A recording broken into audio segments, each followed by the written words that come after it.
É isso aí, bom dia meu povo! Vamos aqui para algumas aulas de Direito Penal. Bom, nessas aulas que eu vou acabar disponibilizando na rede, na internet, aqui no Facebook, né?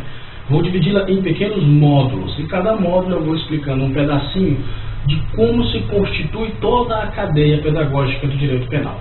Meu nome é Ulisses Lopes, sou bacharel em Direito e venho aqui muito respeitosamente para vocês apresentar essa divisão do Direito Penal devido a um vasto estudo que tive durante esse período para a preparação do exame de ordem, certo? Então vamos lá.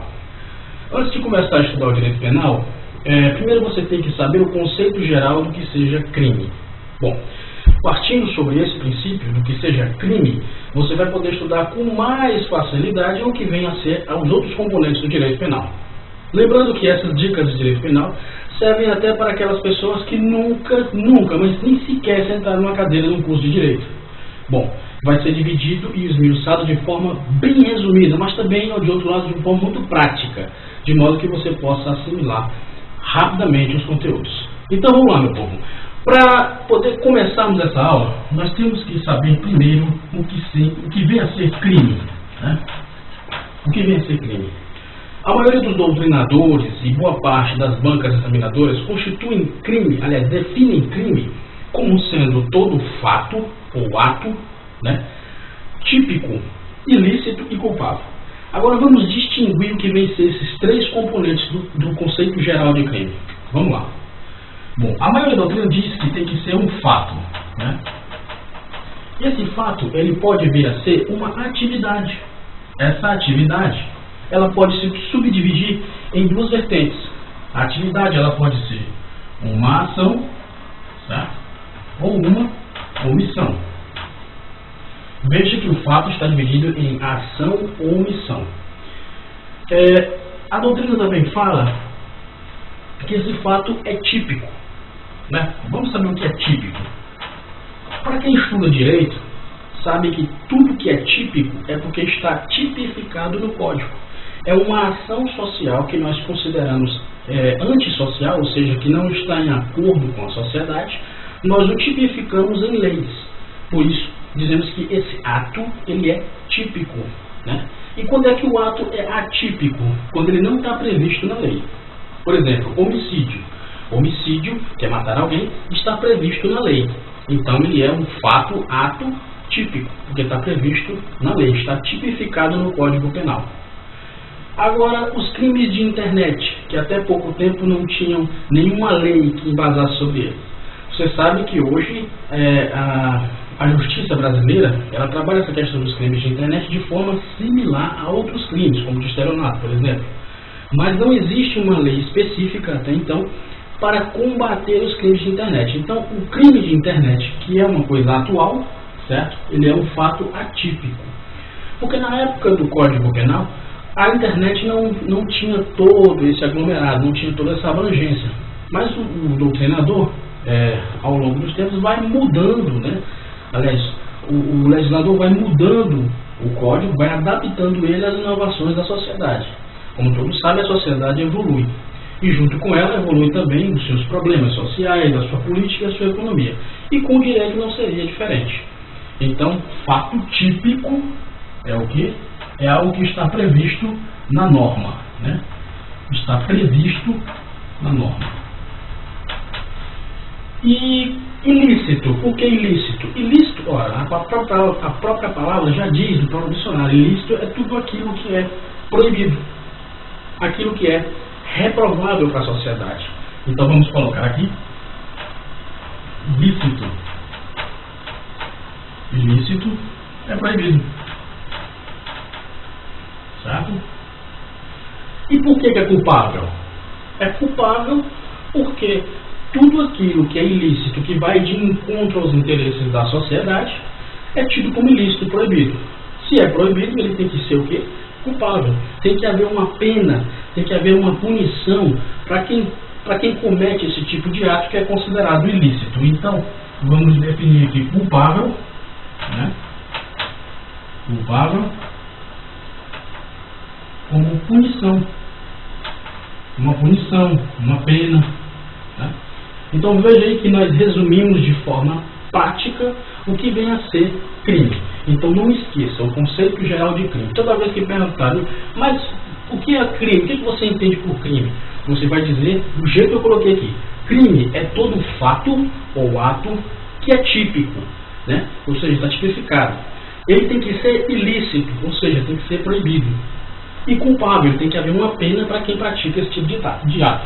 Então, crime é todo ato ou fato típico, ilícito e culpável. Essa é a visão geral do que seja crime. É bom você saber também, para quem está começando a ver o direito penal, que o direito penal é uma norma infraconstitucional. Ou seja, acima dela existe uma norma maior. A norma maior, para quem não sabe, se baseando pela doutrina mais conhecida pelos profissionais do direito, é a chamada teoria da pirâmide de Hans Kelsen. Nela se distribui o seguinte, né? Deixa eu dar uma apagadinha aqui no quadro, para ficar melhor de visualizar. É muito importante você saber a teoria tridimensional de Hans Kelsen, porque fica mais prático. Bom, segundo Hans Kelsen, na norma nacional, a norma brasileira, ela tem que se basear nessa sistemática. O que dividimos de pirâmide de Hans Kelsen. Nela, a Constituição Federal, né, que é a Carta da Constituição Federal, que foi de 88, ela é de 88, com mais as suas emendas constitucionais, que são as alterações, porque, como eu disse, a sociedade ela evolui, e junto com ela evoluem os seus problemas e os seus fatos típicos, ou seja, os crimes. Os crimes acabam tomando outra forma. Então, as emendas constitucionais servem exatamente para isso, para modelar a Constituição, fazer com que ela atenda às necessidades da sociedade atual. E mais abaixo nós temos as normas infraconstitucionais, né? As normas infraconstitucionais são aquelas normas como o Código Penal, como o Código Civil, o Código Eleitoral, o Código de Processo Penal. São aquelas normas que trabalham em casos específicos. Se eu quero tratar de crime, eu vou para o Código Penal. Se eu quero tratar de assuntos eleitorais, eu vou para o Código Eleitoral. Se eu quero tratar de assuntos civis, contratos, negócios, eu vou para o Código Civil. E assim sucessivamente. Tá? Então, tudo que tiver aqui nessa base da pirâmide, nós chamamos de normas infraconstitucionais. E abaixo dela nós temos atos administrativos, decretos, essas coisas. Né? Eu não vou me aprofundar muito nesse assunto, porque ele é um assunto de direito constitucional. E nosso assunto aqui é direito penal. Então, já que a gente colocou bem a fundo o conceito geral de crime, né, vamos agora partir para a próxima parte do nosso assunto. Né? Então, você pode ver que o Código Penal ele é uma norma infraconstitucional. Certo? Agora vamos para os princípios.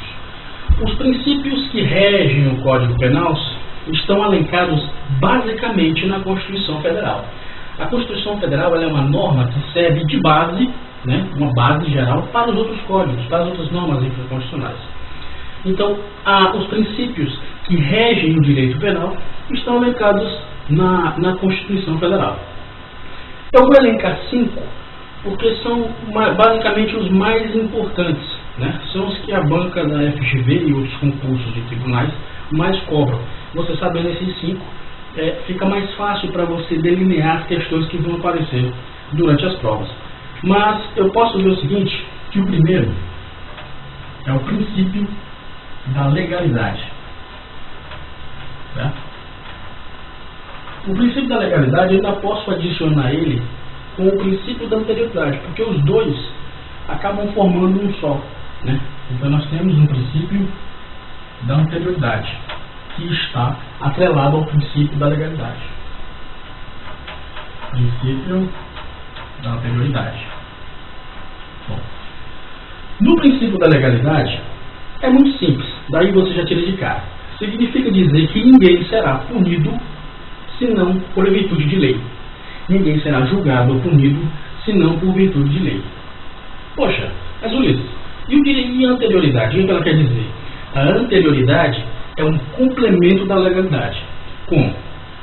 Se você comete um crime hoje, mês de fevereiro, mas no mês de fevereiro não tem nenhuma lei que diga que esse ato que você cometeu, você vai sofrer uma punição. Não tem. Mas vamos dizer que você vai ser julgado em março. E em março, sim, criaram uma nova lei. Bom, você não pode ser julgado por um crime que você cometeu em fevereiro, no mês de março, só porque foram criar a lei no mês de março. Então, veja, é aí onde entra o princípio da anterioridade. O princípio da anterioridade, ele diz que ninguém será julgado ou culpado por lei anterior que o defina. Então, ou seja, para eu te condenar, eu preciso que exista uma lei anterior definindo que a tua ação é crime. Ou seja, eu preciso que uma lei antes do meu ato criminoso diga que este ato é crime. Só assim eu posso ser punido. Veja que o princípio da anterioridade ele é muito importante, porque na legalidade eu preciso da lei. Na anterioridade eu preciso que esta lei seja criada antes do meu ato ofensivo, antes do meu ato ilegal.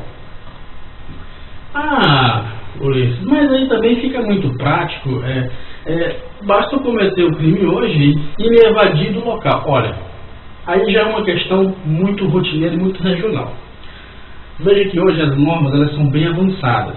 Então, existem todo um aparato da justiça, inquérito policial.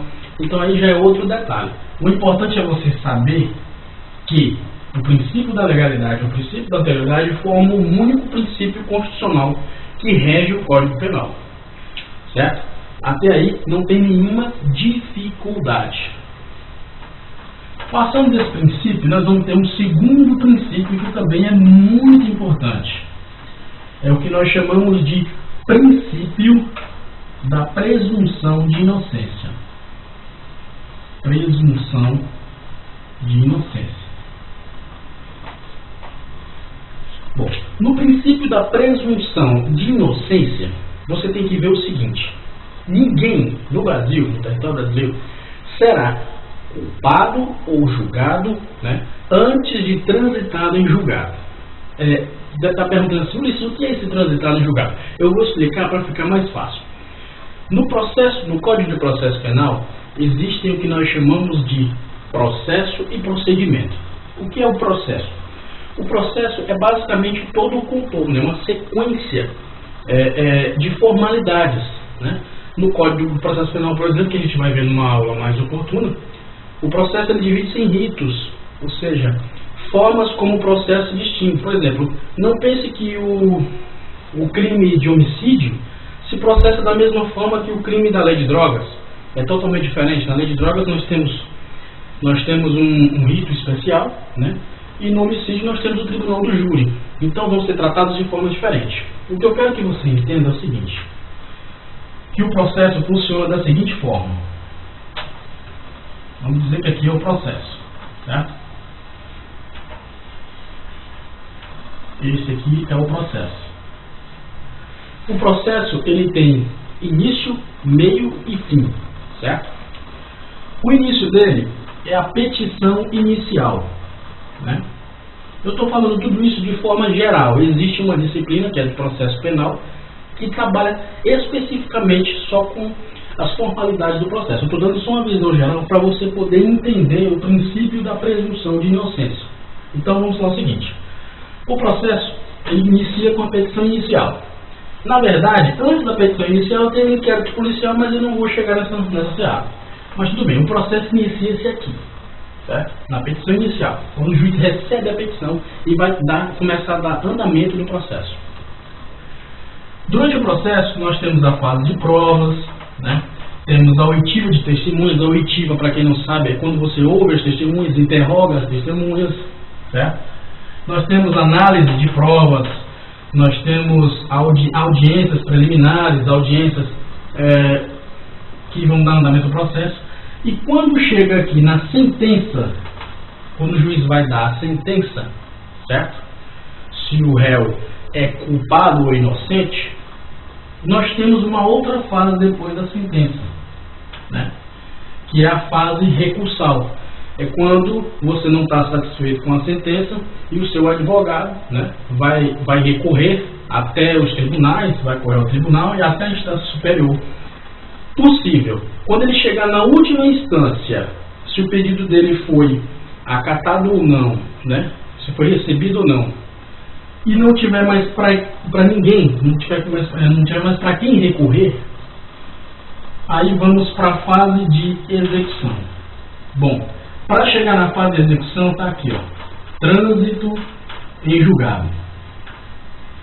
O trânsito em julgado é quando não existe mais nenhuma forma de recorrer, não existe mais nenhuma opção para recorrer, não tem mais o que se fazer. Já transitou, o processo já correu, já entrou em fase de recurso, não ganhou ou ganhou, acabou, não tem mais o que se falar. Só depois é que pode haver revisão criminal, mas isso já é outro departamento, é quando existe um indício de que existem provas ilícitas ou que tem suspeita de que o réu realmente é inocente, mas aí já é outra seara, não vamos entrar aí. Então, o importante saber é que quando chega aqui, transitou em julgado, não existe mais nenhuma forma de você recorrer. Então é isso que nós chamamos de transitado em julgado. Tudo isso aqui a gente chama de procedimento. Tudo isso que aconteceu dentro do processo, nós chamamos de procedimento. São sequências de atos, né? São sequências de atos que vão se desencadeando, vão se desenrolando dentro do processo. Então nós chamamos de procedimento. Então veja, na presunção de inocência, que está no Código Penal, que é amparado pela Constituição Federal como base, norma base, diz que ninguém, mas ninguém, em território nacional, será culpado, julgado, sem que chegue aqui, ó, sem que receba uma sentença transitada em julgado, né? Veja que esses dois primeiros princípios, eles protegem muito a questão da integridade física e moral dos seus integrantes. Beleza? Então, por enquanto, vamos ficar só com esses dois princípios. Na próxima aula, vamos ver mais 3 princípios que também são muito, mas muito importantes para dar continuidade à nossa aula sobre Código Penal.